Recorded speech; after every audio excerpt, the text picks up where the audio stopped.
prosportsoutlook.com. We talked to him for a little while, and then we got our NFC preview here. So let's roll right into that. What do you say? Let's do this. All right, back on Trash Talk Radio with Rob Mason of prosportsoutlook.com, joining us for the first time here on Trash Talk Radio. You can find him, of course, at prosportsoutlook.com and at prosportoutlook on Instagram, Facebook, and Twitter. This is a great site, Guru. I've been checking this out. I know you found this site too. They call themselves the front office for fans, and the whole idea is to give a little more insight to fans using whatever data and information they can find.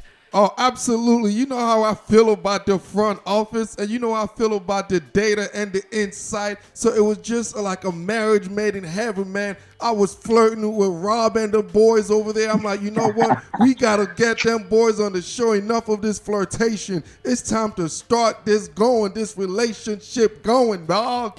And so we love having guys that come in here and check on Guru as well when we get into the NFC South preview. But I want to talk to Rob a little bit, man. How you doing, man? Welcome to the show. I'm feeling good, man. You got me feeling like I'm about to say some wedding vows out here. He does that, you know. It's that Mufasa shit in his voice that he really gets.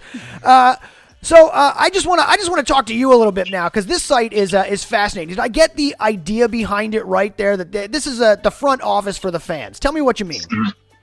Yeah, exactly. I mean, you kind of nailed the hammer on the head there. But essentially, I mean, obviously, we're a digital media platform, and the goal is to kind of empower the sports community with just like a better overall online experience for consuming sports. So whether that's all of our exclusive, innovative content, or all the top highlights you need to see, or various valuable intel that you had kind of mentioned earlier, all through a very easily consumable format. I don't know if you've been on there, but we have these open close buttons and just a much more organized filters and ways to easily kind of find what you're looking for. That's what it's all about. I feel like I've been a huge sports fan pretty much since the day I came out the womb. And I remember like coming home off the bus in like kindergarten, going on the computer that we just got. And this was back before like computers and phones and everything was like a big thing. But pretty much been almost 2 decades. I remember those days.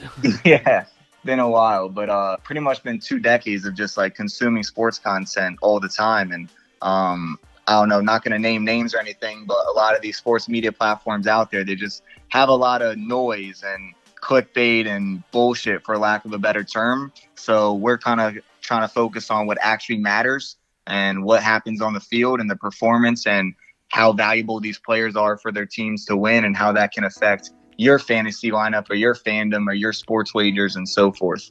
Yeah, it's less takes and more sort of analysis and explanation. So it makes the guys who do take sound smarter, is what it really does. Man, damn, I'm giving up all my intel, man. Gosh, damn, this is why they call me the guru. Now people gonna figure out my intel. But Rob, before we get into the preview here, I got to ask you something. We were talking a little bit off air, setting this up, about you were talking about how giving up your fandom for this site and how you've taken a step back from being a fan of teams. Now you're a fan of players and stuff. Why and what was that like?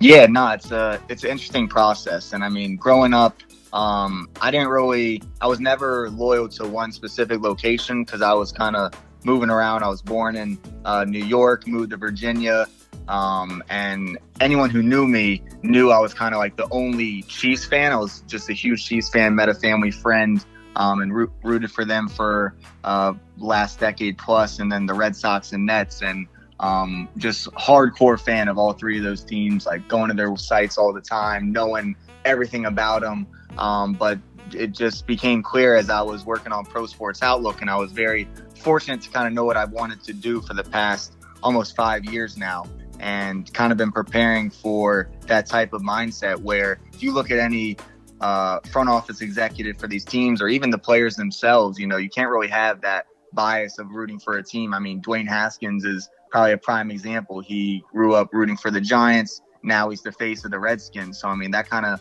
goes out the window once you become a professional evaluator or involved in that type of organization. So with what we're doing as the front office for fans, you know, we got to eliminate that bias at the doorstep. So for me, it was kind of easy just because I was such a big fan of the game itself and had already been like knowledgeable and understood the overall game. But I guess the challenge is to try to bring everyone else who becomes this part of the front office for fans to kind of lead that bias at the door. Or, you know, you can still be a fan of the team, but just when you're writing or providing content, you know, just make it non-biased and try to help the fans best understand what's actually going on.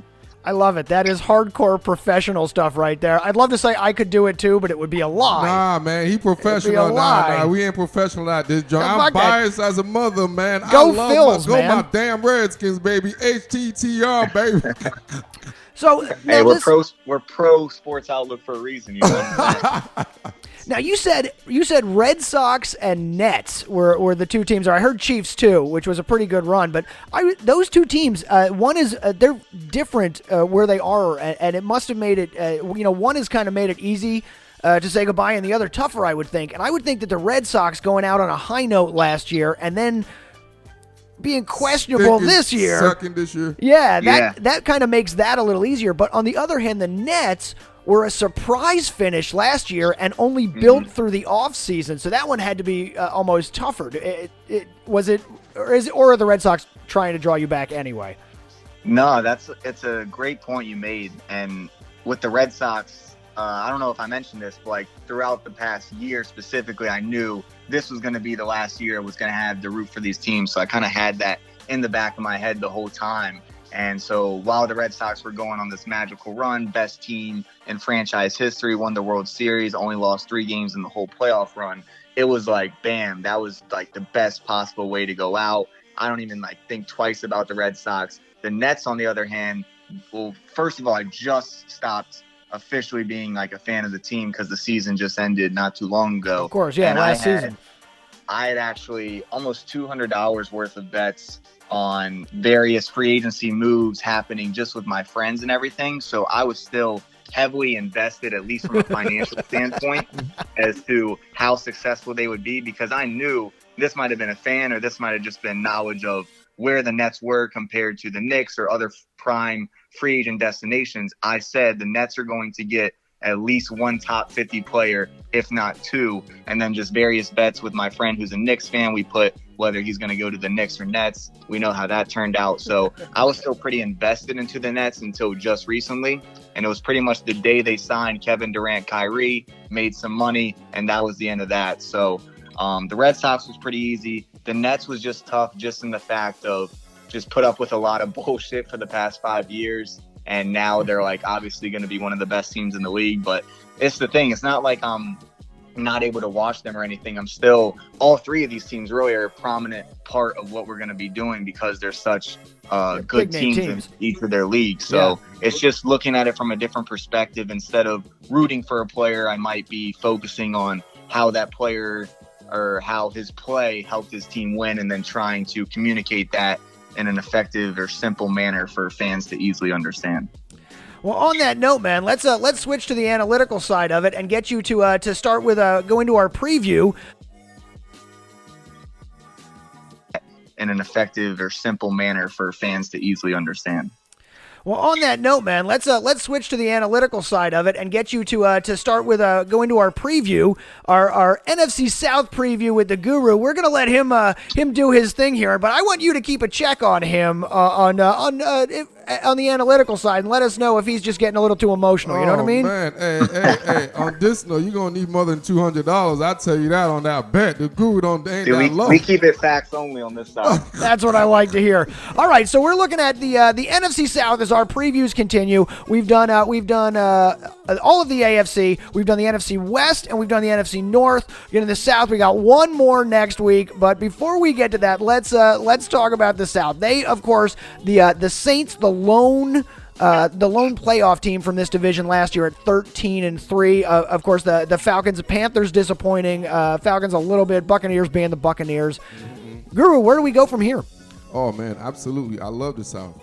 You know, the South is always competitive. The South is one of them division. We might exclude Jameis Winston, that you could say most of the team got their franchise quarterback. And honestly, but even with Jameis, the South even with them, they think so. They're competitive. Yeah. They're highly competitive, regardless what the record is. They're competitive. So I always like to start on the winner.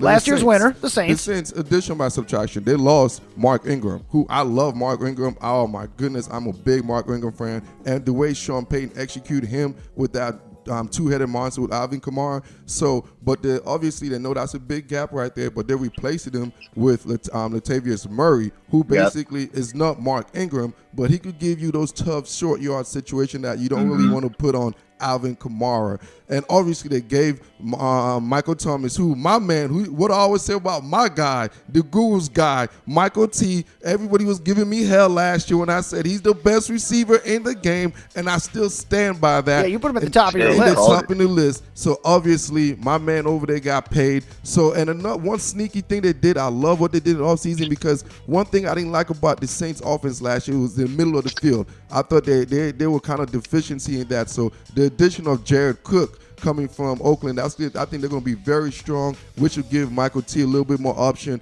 and also which give AK-41, Alvin Kamara, a little bit more option. So with that said, I think the Saints are by far the high-tier team in this division.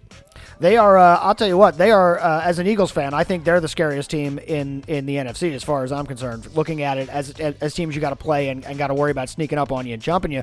Rob, what do you think? Is he right? Yeah, I mean, AK-41, first of all, fuck with that nickname. That's solid right now. I don't know why people aren't really using that. You might have to get a trademark on that one. Yeah, you know that, man.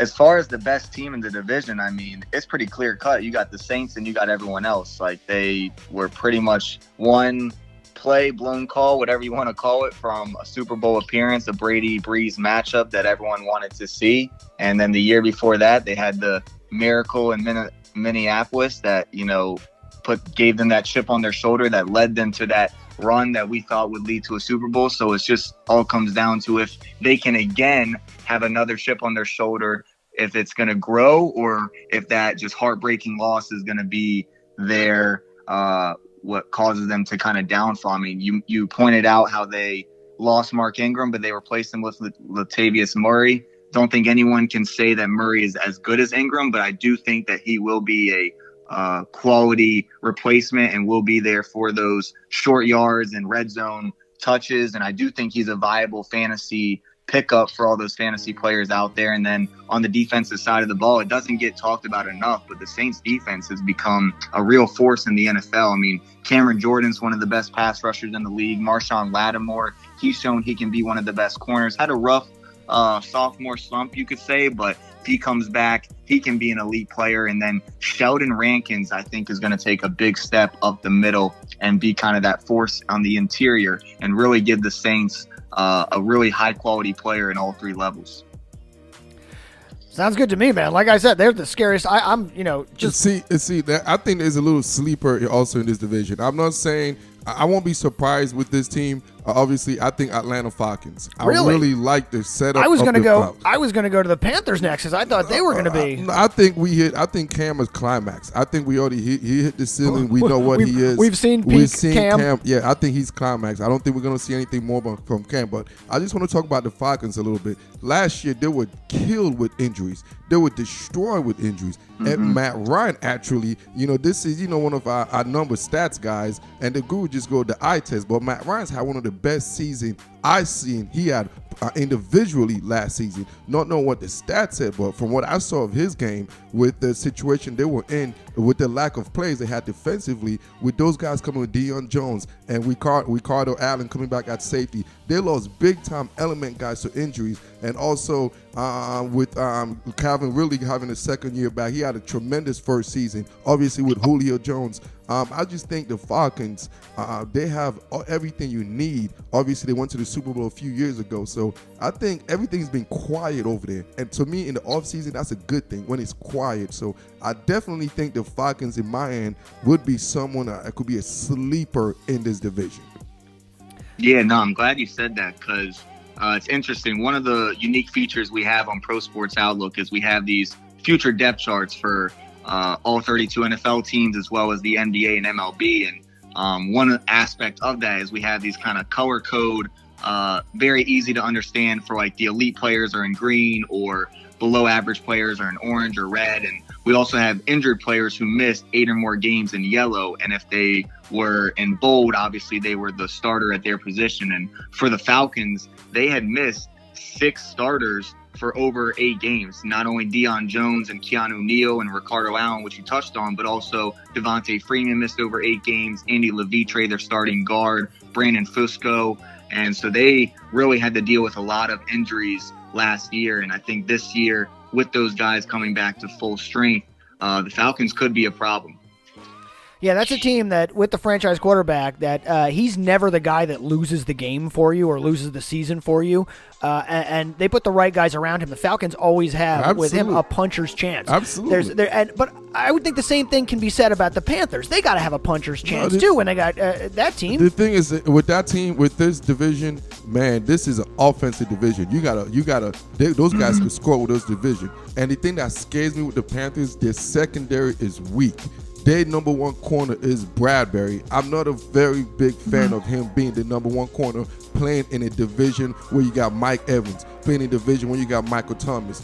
Playing in those type of division, it's very difficult. And I don't think the Panthers have that type of secondary, and I don't really think they want to be in a shootout. I don't think Cam Newton is that type of quarterback, especially in the North Turner system. So I just think they're just systematically and how the player personnel wise, I just don't think this year they have the personnel wise to go against the team like the Falcons, who have a great 3 receivers set with Calvin Ridley, Sanu, and Julio Jones, Michael Thomas, AK-41, Jared Cook, and a couple of the young guys in New Orleans. Obviously Drew Brees. So that's why I don't really see the Carolina Panthers really being a significant threat in this division. Yeah, I knew they probably. Yeah. I figured they probably wouldn't be a threat when the guy wouldn't give up his seat to Cam Newton on the airplane across the Atlantic. But Rob, you probably have a much better reason for it than me.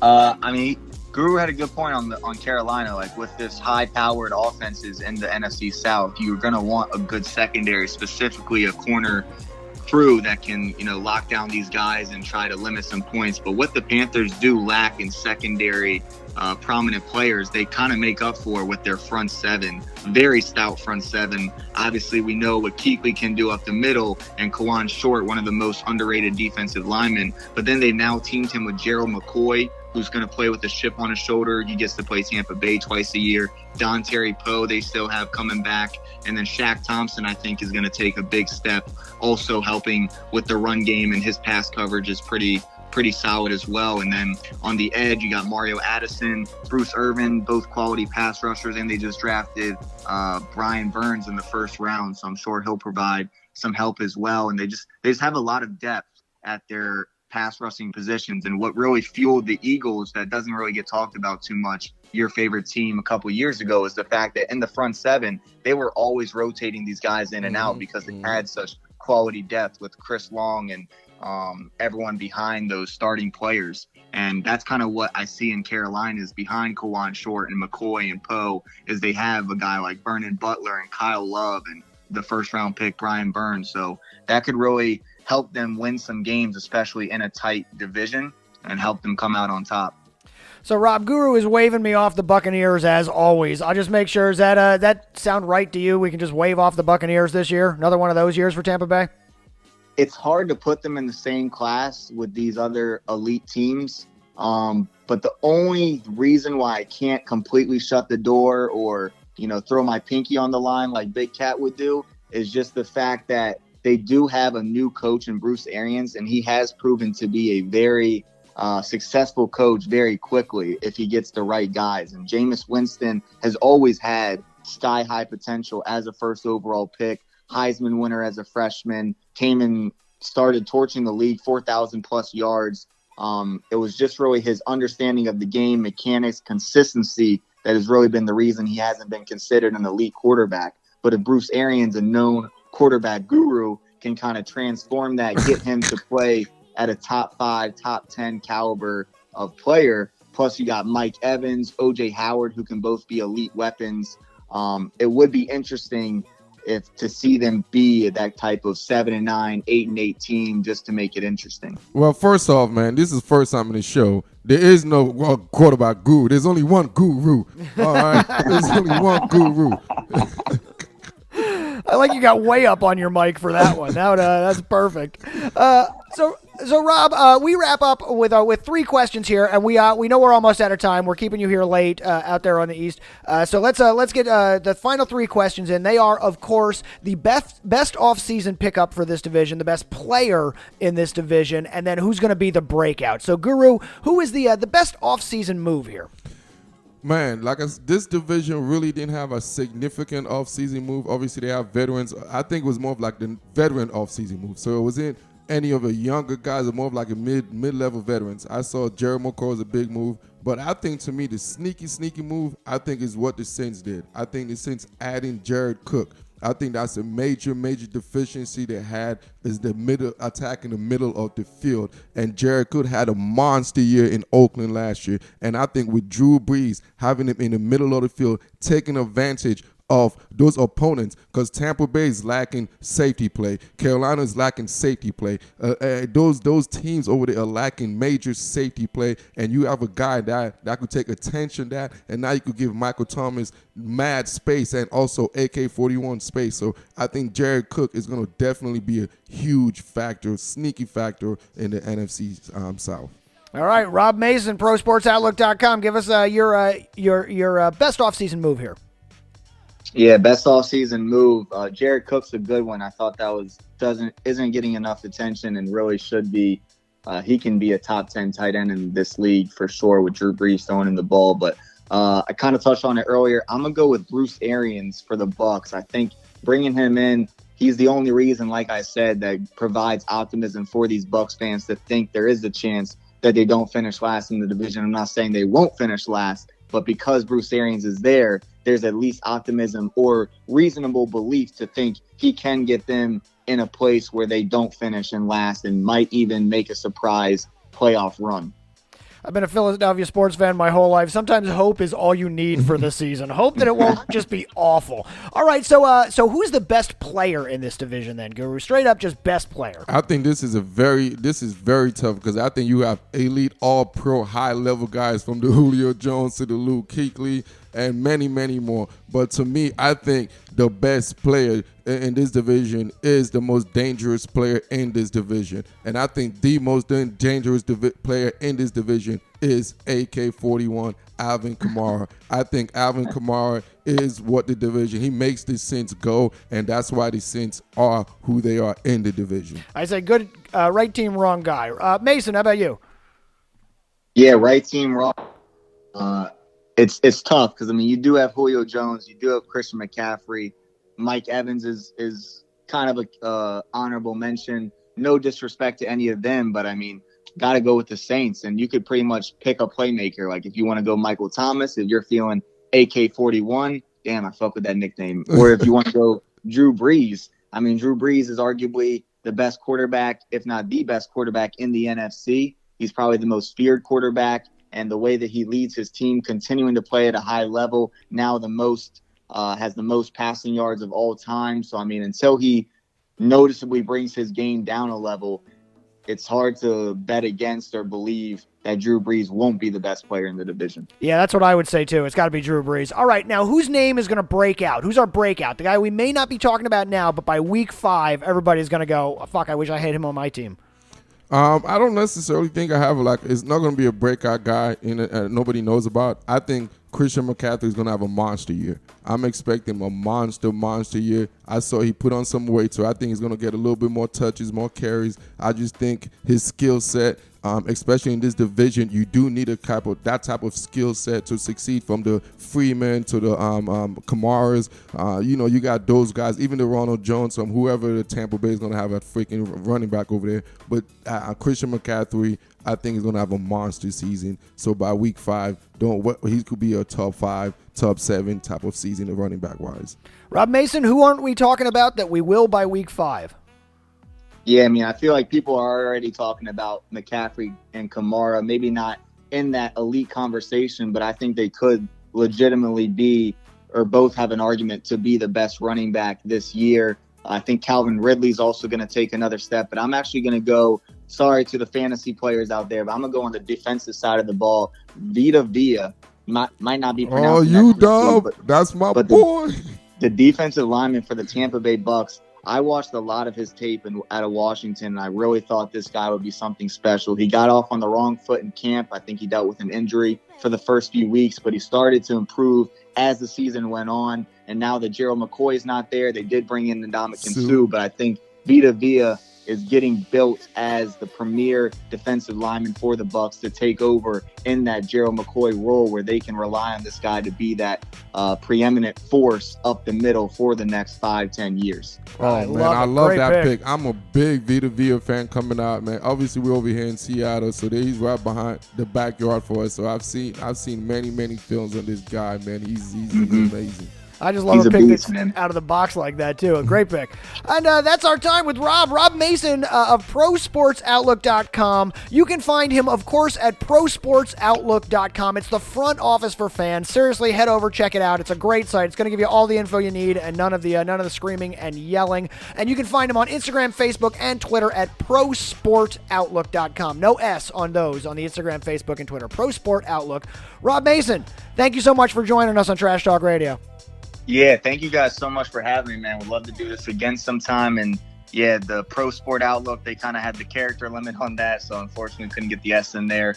So look out for that. And also, if you're listening and you like writing about content, we are looking for writers. We're looking for contributors. So feel free to contact me at rob@prosportsoutlook.com as well. Sorry for the plug at the end, but it was great talking with you guys. Always love talking about sports. Really like your guys' show and wish you guys the best of luck, man. We will have you back as the season goes on, I'm sure. Rob Mason, thank you so much. Love it, man. You guys take it easy. All right.